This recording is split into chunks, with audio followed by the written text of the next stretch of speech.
Today, so I get to use my props, even though I use them almost every time I speak, but people always thank me for having them. So for those of you who I just met, again, my name is Penny Shaw. I'm a native Texan, and I'm running for County Commissioner Precinct 4. That's this area right here. And let me show you first what area that is, because it's always helpful to know the precincts, because you have to be in that precinct to vote for that race. So the orange section at the top is the upper part of Harris County. It starts from inside the loop, and then it goes 290 and 249 up on both sides, all the way up to Tomball, and then over to Kingwood. So that's Precinct 4, and that's the area that I'm running for. Our county commissioners, in every county in Texas by legislature, we have 4 commissioners. These are our current commissioners right here. The center one is the county judge. The 2 on either side are the commissioners. The 3 in the center, who are Mormon, Emmett, and Cagle, are the ones that are up for re-election this time. They stagger the commissioner races so that it's 2 in one election and 2 in another election. So that's our little civic score. So now you know who, because what I found on my campaign trail over the last year, it's been a little more than a year now, so I'm happy that the election is coming up. I have found one of the most common things that I've come across is when I say I'm Penny Shaw, I'm running for Commissioner's Court, people look at me and they're like blank face. Like, well, not all people, because there are some people who have dealt with Commissioner's Court, but other people are like, what is Commissioner's Court? What do they do? I don't know who my commissioner is. So I always have to start out by doing that first, by explaining what Commissioner's Court is, where it's located, and what they do. So also, as I've gone along this campaign trail, I've learned more and more about Commissioner's Court and what they do. So I try to think, okay, how do I present this? Because there's so much that they do. And you wouldn't think so, because the race is all the way at the bottom of the ballot right before the proposition. So you would think, oh, this isn't a very important race. It's probably lower than JP Court. They probably just handle some petty management of county affairs, but that's not true. They decide how to spend over close to $2 billion every year. I used to say 1.5, but in a debate the other day, Ed Emmett actually corrected his opponent, said actually it's close to $2 billion. So it's close to a $2 billion budget that the county commissioners decide how to spend every year. That's a ton of money. And it's the 4 commissioners that decide. Everything happens with a 3-vote quorum. And right now, out of those 4 commissioners, we have 3 Republicans and 1 Democrat. So you can kind of tell how everything goes, right? We can do the math. And it's been that way for decades. It's been that way for a very long time. So what does that money get spent on? Or what does it not get spent on? Because it goes both ways, and it really, really does.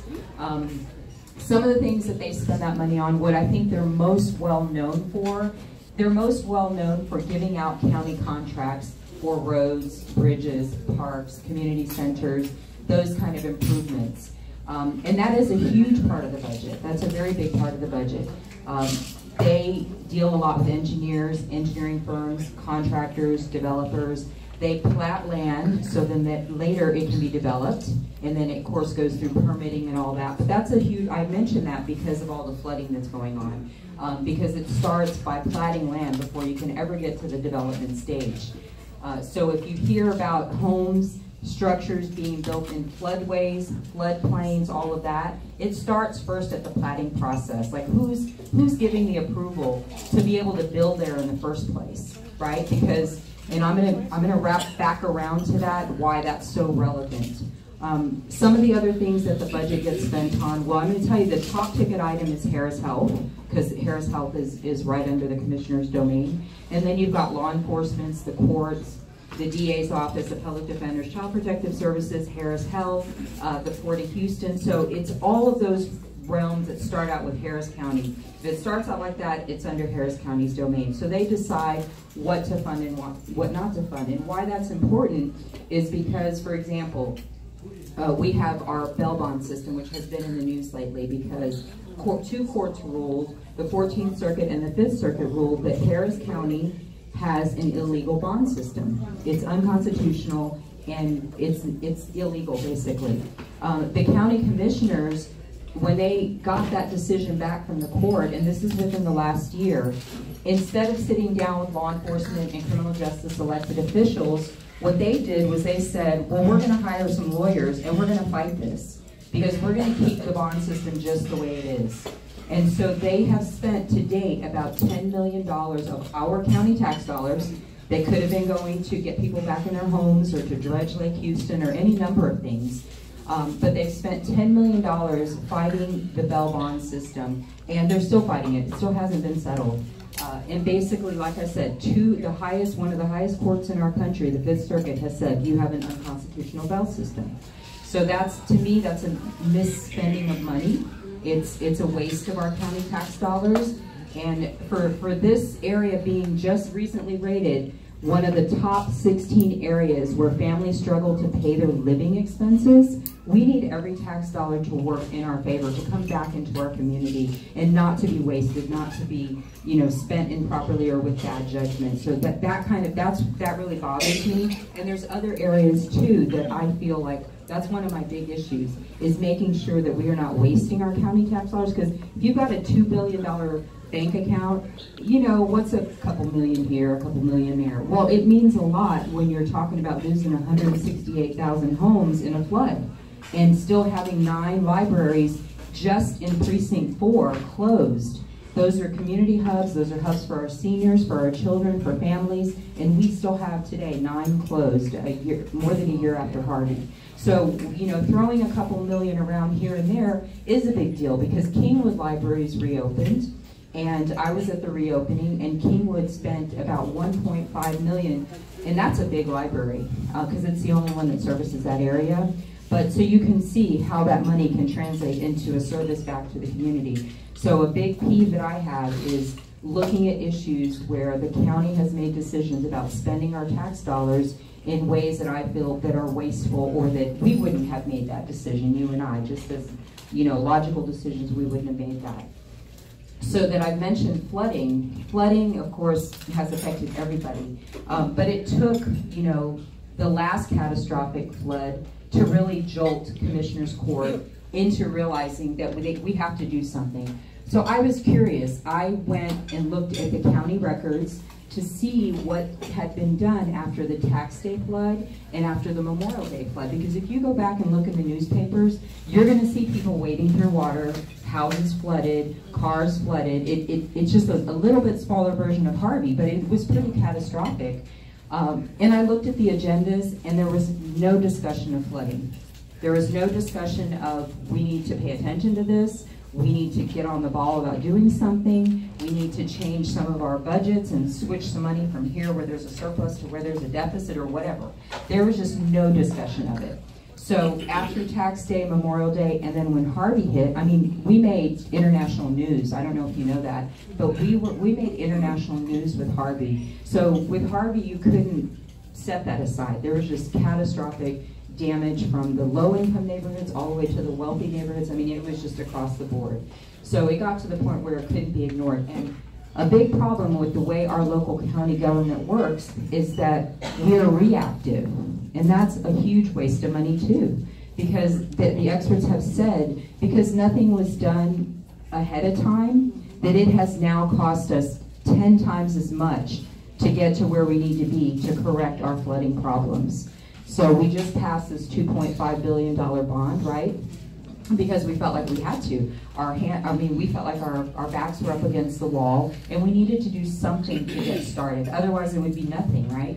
Because they weren't saying we have any money anywhere to do anything. So we had to pass this bond. We are going to get federal matching dollars because that's part of the plan. But our problem, the experts have said, is a $60 billion problem. And so we're pretty far away from that. And again, that goes back to fixing the problem afterward instead of being proactive and having the forethought to see that there's an issue that could arise and taking some kind of measures that were preventative. So that's another way that our tax dollars could be better used, and we could have people making better judgment decisions ahead of time. And there are a lot of issues like that. Still staying on the issue of flood, I don't know if you know this, but we have a very large population of senior citizens. I know because I've been visiting a lot of the senior citizen centers and talking to people and learning what their concerns are. And one thing I've learned, and I knew this, but I've confirmed it, is that we have no sort of tally of how many senior homes we have and how many senior citizens we have, so that if in the event of a catastrophic flooding, which experts say will happen again, we don't have a preparedness plan for them. Everything is ad hoc. Everything is like, okay, when it happens, we'll deal with it. And I think we saw that with Harvey. It just sort of raised the curtain on the level of neglect that's going on in that area. I mean, I personally was stunned to see women, 7-year-old women in waist-deep stormwater waiting to be rescued. I was just shocked. I thought, wow, this does not look like our country. This looks like somewhere else far away. So it amazes me with the level of resources that we have here. And it doesn't always have to be money. It could be buildings. It could be partnerships with the Red Cross. It could be lots of other things, partnerships with the Boy Scouts or with the unions or anything like that that can get us better prepared for future disasters. So I've been telling the seniors, one of the things that I'll do as commissioner is I'll take an audit of all of the senior homes in Precinct 4, and I will know how many there are, and I'll know how many seniors there are, because it's not that hard to do. And then not only that, we will have a preparedness plan for them. We'll know if there's a shelter, what the closest shelter will be, and just those kind of basic preparedness, that they have their medicine, they have an ability, we have arrangements to transport them. Because we have to have that. We have to be prepared for that. I mean, did you all hear in the news today about the president giving us a signal on our cellular devices? Yeah, and then we got that in the afternoon, and then my daughter was like, what is that? It kind of scared her, but I told her what it was. So woke up my man. So we have to be prepared for disasters, whether it's a cyber attack, an EMS, a flooding, or whatever it might be. We can't just be in this catch-up, chase after, remedy mode. We can't do that anymore. We've got to be prepared. There's just too much life and property at risk. So going back a little bit to the bond. So we got this bond, and I read the language because I didn't want to come out and misrepresent to anybody. So I went and got the bond and I read it because I wanted to see exactly what the Commissioner's Court was committing to. They're asking us to take a $2.5 billion tax burden, right? So I'm like, okay, well, what are they committing to here? Because I don't want to go out and say that it's this and it's not. Well, I read it, and the language is broad and sweeping. It's sort of like we're going to acquire, some of it is for acquiring property, some of it's for dredging, some of it's for, and they give a couple of specific areas where they will do that, like that. So it's got these broad categories, and further on it says none of this is confirmed. It all has to be voted on by Commissioner's Court. So none of the projects are certain until Commissioner's Court actually take a vote on them. And then at the end of the bond, at the very last page, it says this is not a contract with the people. So basically what it's saying, and it's really in there, I'm not making any of this up. What it really is saying when you boil it down, the essence of it is we're asking you to take on this tax burden, and then we will decide what projects will be done as we decide how, what's needed and and not to say there aren't good people with good judgment at the Harris County Flood Control District, but my position is that we have Harris County, right? We've got 22 watersheds. We can take, and actually our county tax dollars have already paid for a countywide study of the 22 watersheds. We've already done that. And part of the money goes to studies, by the way. There's a big chunk of money that goes to studies. So we've already done a countywide study. An engineering firm did it because I met with them and they told me. They said, we've done a countywide study of all the watersheds. We've told Harris County many, many years ago how to solve the problems, like what exactly needs to be done. Apparently it's shelved somewhere. So I say, instead of spending millions of new dollars of our tax dollars to go out and hire another firm, dust that one off and update it. So that, we have to make decisions like that are not just throwing dollars away. So that exists, and the watersheds haven't changed. I mean, they might have become less deep because of the buildup and the silt and all that, but they're still the same watersheds. So my argument would be, let's take that off the shelf, dust it off, and get the firm to update it, right? Just like we update other kinds of reports. So part of that 2.5 was, remember I said it was for buying back properties, right? So this is the problem I have with that. Yes, they do have to buy back properties, but you okayed them to build them in the floodplain to begin with, right? Not only did you okay them, MUDs were created. The MUDs created their own taxing district. Those homeowners that bought their homes there, they are the ones that paid to bring up the land so it could be built there to begin with, because it was a floodway or a floodplain. So they got taxed for that. The developer didn't have to pay for that, by the way. It did cost a lot more to do that.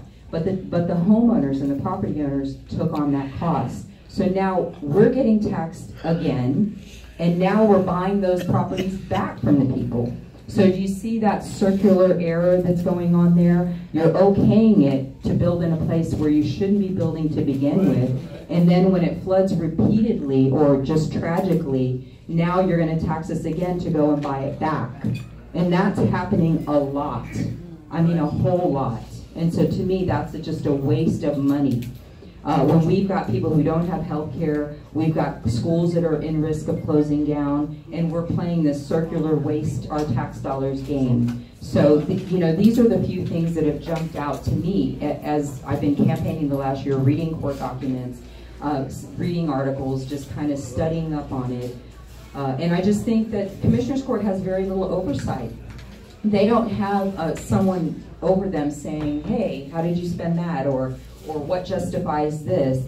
They have been very comfortable operating for decades, pretty much making backroom decisions and coming out a couple times a month on Tuesday at 10 o'clock down at Preston, and pretty much having their minds made up about how all the tax dollars are going to be spent at that meeting. It's approving this contract, approving this, approving that. I mean, there's not a lot of dialogue. We don't know what goes into the decision making. Basically what's happening is decisions are being made behind closed doors. And that's why it's imperative that we pay attention to Commissioners Court and we elect people who can be trusted when we're not looking. And the way you know how to trust people is not because they go around campaigning and say, oh, I can do this or I did this, but to look at their track record and see what actually have they done, you know, for the community. And not just because they want a position, but because they've actually have a history of doing what they say they're going to do, or doing something to improve the community. So my opponent, and I never talk bad about him or anything because I don't really think that's the way to win. I think we should be more concerned about the issues I'm talking about and how we need to be aware of them and to improve them. Yeah, I do. So I was at the Chronicle today, and we were both there, my opponent and I, and you know, they were like, well, why should we fire him and hire you? Like, tell us something bad about him, you know? And that really was, that's not my approach. So I didn't go down that rabbit hole because that's not how I do things. But I do want to say that most of the people in those positions stay there for life, again, because they don't expect to be challenged. They just don't, because one of the reasons they don't is I have a lady who, in the beginning of my campaigning, she heard me speaking and she came up and she said, I want to work on your campaign. She said, I worked for Commissioners Court for over 20 years. And I know a lot about what they do and how they do things, and you're going to need my help because you need to know that inside information because you won't find it anywhere else. So, sorry, Todd.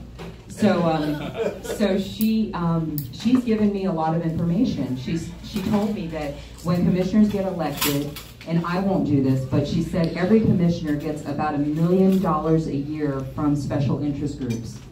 And so, and it's true, when I first started running for office, I was told don't run because it's a waste of time. And then someone from the tax assessor's office called me and said, hey, did you know your opponent has $2 million? You know, and so these are the kind of things that well, she told me that, so I wasn't surprised when I got that phone call. And I wasn't discouraged either because I know that people vote. Dollars don't vote. We still live in a democracy where people can get fed up, they stand up and they go and vote. And I know that system still works here, right? Yeah. Just making sure. Just over Harris County, didn't we? Yeah, actually we did. We voted blue. So because people still vote, so when I started running for office, I didn't know, it's my first time running, by the way, I didn't know that there would be a veto. I didn't know there would be a blue wave, or that there would be a pink wave, or that all of this crazy stuff would be happening, that people are like, wow, what direction is our country going? But all of that is you know, it's definitely helping our party as a whole. But I decided to run because, well, I looked at the positions first and I read, like, what is this job description? Can I do this? And I said, oh, this is an administrative job. Yes, it's big, but they rely on a lot of experts. Those elected officials are not experts. They're kind of, you know, like you and I, professional people, but they have a lot of experts. They've got expert engineers. They've got expert attorneys that advise them. And they are allowed to commission studies on anything they want. So they rely on all of those resources that are there in the county to do their job. So I looked at that position and nobody was running for it. We had all the judge slots filled. We had all the county, you know, other levels filled, the district clerk, the county clerk. And I said, well, nobody's running for this position. And so I signed up for it. And even after I was told not to run, I went home and said, okay, well, maybe they're right. Maybe they know better. Maybe I shouldn't run for it. But then I got up the next day and I thought, yeah, no, we should run for this. We can't just give these seats away. We need to look at what's going on and do something about it. So I just stayed on the ticket and I just said, well, you know, let's see. We'll just turn every stone, do everything we can, and see where the chips fall. And like I said, we've gotten Beto, we've gotten the blue wave, the pink wave, and so that's all been very encouraging, even though I was going to work as hard as I could anyway. So that's some of what Commissioners Court does directly. And indirectly, though, that's really, really important. If you notice, Mayor Turner, Mayor Turner stood up the other day when they were trying to open the child detention center on Emancipation, right? He had a lot of pressure, but he did come forward and he said he stood up against it. He used his podium, he used his power, and he's very well liked. And he said, I'm not for this in my city, right?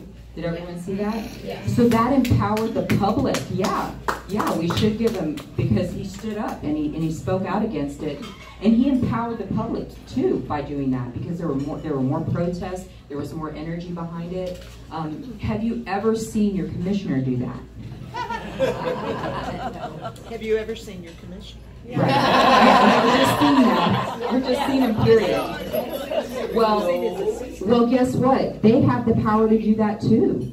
In fact, you know, before SB 4 or before the 287, when all of that was being talked about and passed, city council members went to Commissioners Court. Judges went to elected officials went to Commissioners Court, and they asked them to please stand up against these things that were unfair in our community. And they didn't. They just flat out don't. So they can use their power, their influence, their position to stand up and be against things that happen in our county, but they don't. They haven't. Yes. If the job that you're seeking as a commissioner, Mm-hmm. can you go and I don't know how to explain it for sure. Should I give her the mic? No, let me think about what I want to say first. Give me a minute. That's okay. Maybe I can ask a question. I don't need to talk bad about Jack Cagle, but I want you to talk about good about yourself. Why you have the qualifications to do a better job. I heard you last Sunday night, and I was very impressed. And I'd like for you to share that kind of information with the rest of our group here tonight. Did you remember? I will. Well, I just have ways that there are areas in town that they are still letting, the city council is still letting people build on in our precincts. And there's one over by Gesner and Clay that the city council just okayed that. Is there anything that the commissioners can do about that in a precinct? Because that has to change. The city council voted for that. Turner was part of that. And the residents against flooding down in the Spring Branch area were for it. There was a lot of people fighting City Hall on it. No, and they okayed it. Yeah. And it's a flood zone. Residents against flooding were against that development. Right. That's what I Pinecrest said. Golf Course? Pinecrest Golf Course? Yeah. That one? Yeah, that's Ed Brown's been working tirelessly. Pinecrest Golf Course? Oh, okay. Yeah. They're starting building to on build? that. Yeah. They're building on Again, platting starts at the county level. And then from there, it goes to, once it's platted, that means you can develop it. From development, it goes to city council often, and they do the permitting. Of course, Commissioners Court can push back against that. They can push back against a lot of things that they don't. And maybe it's special interest that they have to kind of play along or go along. It is wrong. They are also over Harris County Flood Control District, and they have a lot of input into where things can and can't be built. You know, oftentimes what I've found in talking about these flood issues is a lot of finger pointing. Well, the FEMA maps are outdated, it's not our fault, right? Or the legislature doesn't give us power to do this, or we don't have power to do that. And a lot of times that doesn't have a lot of validity to it, because when you look a little deeper, I met with some people from the municipality, and they told me, they said, actually we do have the FEMA maps and they are outdated, but FEMA, and I just read this too, so it's double confirmed, FEMA actually encourages cities and municipalities to work at a higher standard. They say this is like the bottom standard, but they encourage the cities and municipalities to actually do things at a higher standard. That's like the very bottom. So there's nothing preventing the county commissioners or the city to actually operate and say, okay, the FEMA maps say these are the flood zones, and we know it's outdated because all we have to do is ask our experts that are here, like Blackburn or Brody or any of those experts, and we can recalculate them based on the last 3 major floods, and we can right away know where we need to raise our standards to, right? So we're artificially operating at that level when we don't have to be. And maybe it's a lack of political will, that they have builders on their back and they're beholden to developers, or whatever the explanation is, because to you and I, who are just the people living on these properties and the people paying our taxes, it doesn't make any sense. You know, and when something doesn't make sense, you go a little further and you find out what's motivating their decisions, or what's keeping them from speaking out against it or stopping it. And a lot of times it's a financial thing. You know, just like what we talked earlier about the bond, and about how they spent $10 million on fighting a bond issue that already has been determined to be illegal. Well, I spoke to a retired commissioner, and we just happened to get on that topic. And I asked him, I said, why? I said, it doesn't make any sense to me why they're spending all that money when they could just sit down and fix it. And he said, oh, because the bondsmen are paying them. So you see, you and I are baffled by these kind of decisions, but if we know that there's special interest, then it kind of explains like why it's so irrational. Because I agree, after Harvey, you would think that there would be just like a stop and a new standard of building, and not building in floodways and flood. I mean, that's like the most opportune moment. That's your best excuse to go up against developers and builders and say, hey, we know we said you could build here, but look at what just happened. We need to rethink this.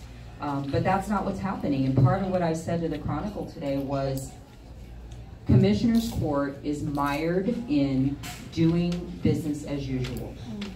And I think that's a big problem. That they're mired, they're weighed down, they're bogged down in that pattern of doing business as usual. And that's why it's going to take somebody from the outside going in and standing up against improper development or improper use of our county tax dollars. Some of the positive things, and I'm going to talk about myself, okay? Some of the positive things that we could be doing with our county tax dollars that we don't even know and that isn't being done. There's this thing called teen clinics, and what it is attached to high schools. You know how we used to have nurses clinics? Well, a lot of schools don't have that anymore. But Baylor College of Medicine has partnered with the Commissioner's Court, not in Precinct 4. There are none in Precinct 4, but they could. It costs the county very little money, but they put a clinic staffed by Baylor, by the way. These are top-notch people. Clinic sounds kind of, you know, but it's top-notch people. They staff it, and they service anybody in the high school that needs any kind of medical care. Whether it's what do you call those, physicals for sports are free. All of that is free to the students, right? So this is something that helps families, because then they don't have to bear that burden. They don't have to take the time out to take their kids to a doctor externally or any of that. But besides that, it's been such a successful program. Commissioner Ellis has those, because he's taken advantage of it, but Precinct 4 has none. And I met with them because they want to expand to 4, and I want to expand to 4 because I think anything that empowers families is got to be good for us, especially with the burdens that we're taking on, like lowered health care and higher costs and lower school funding and all that. But it was such a successful program, it is such a successful program, that they've expanded it to now be, they have this other department that has nothing to do with health, but it's called career development. So now they have a staff member at each one of these teen clinics to help young men get career training to go into a career field if they don't already have it. So it's just another layer of service to the community, to young people, so that we're directing them in the right way. Another thing they can do, Commissioners Court can directly pay for early childhood education. And you probably never heard that. They can directly fund that.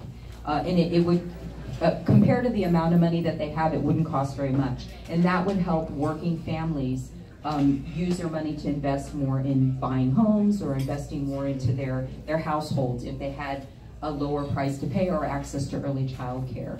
Another thing they could do is a proposal that I have, and I think that we can find a way to do it.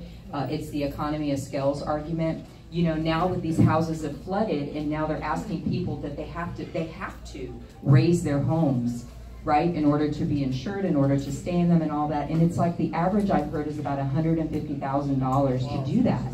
That is a very huge expense.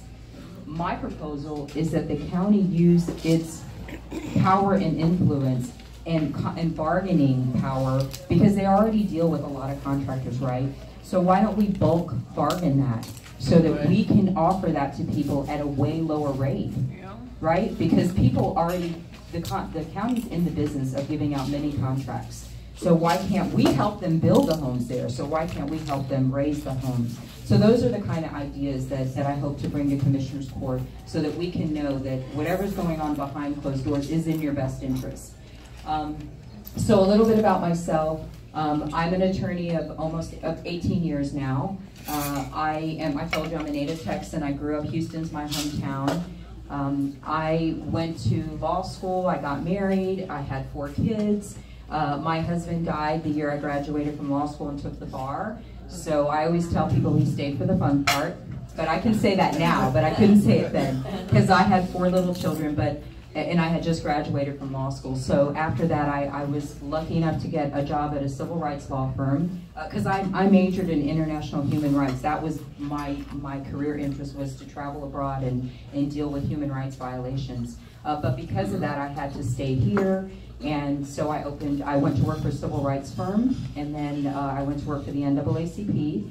And then after that, I opened my own practice, and that was in the state of Florida. I opened an office.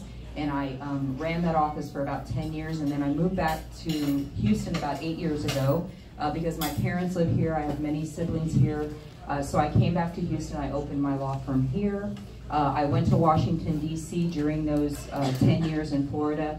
I was a legislative congressional advocate, and what that is a person who goes and works in Washington, D.C. to fight for legislation such as USAID, or we helped pass IVAWA, which is the International Violence Against Women Act, which we now have the domestic version. So basically I was dealing with congressmen, congresswomen, Senate hearings and all that to try to keep good legislation on the books. But now, 20 years ago I was interested in traveling abroad to work on human rights, but times have really changed now. We live in a global world, and really I see all the problems that we have here domestically and especially locally, and I think we just need to focus on here first. We need to fix the problems here. So that's my background. I think, and I was a business owner for 25 years. So these are the skills that I bring to Commissioners Court. But more importantly than talent or education is we need people in government who care about people, because we have gotten so far away from that.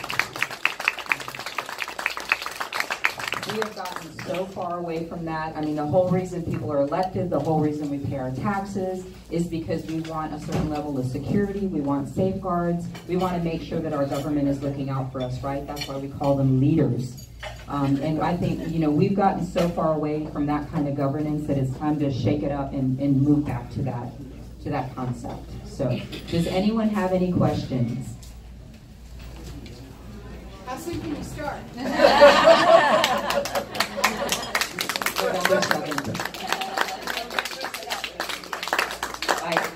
know, that all that information can be about Commissioners Court and government. It can be really boring. So I hope that some of it was, you know, like, oh, that affects me. You know, you try to make it as interesting as you can, but it's kind of like digging into the details. Yes. You might want to mention that Ed Emmett, who's the judge, has a Democratic candidate running against him too. Oh. And that might. Yeah, we have all three of those Republican incumbents have a Democratic opponent running. Yeah, Lena Hidalgo's running for Ed Emmett's position. Well, what I heard was Ed Emmett told a couple of people, and it's kind of the common information now, that he's planning to run, but he's also planning not to stay as county judge. I mean, that's coming from people like, well, just different people in the circles have said that. And we don't know who we'll get if he leaves. And if he leaves the day after he's elected, it's, you know, anybody can be put in there. It wouldn't be by our election. And as I mentioned to you before, commissioners are used to staying in for a lifetime. What usually causes them to leave is either death, literally, or a corruption indictment. It's true. I'm not making this up. That Cagel's predecessor was Eversole,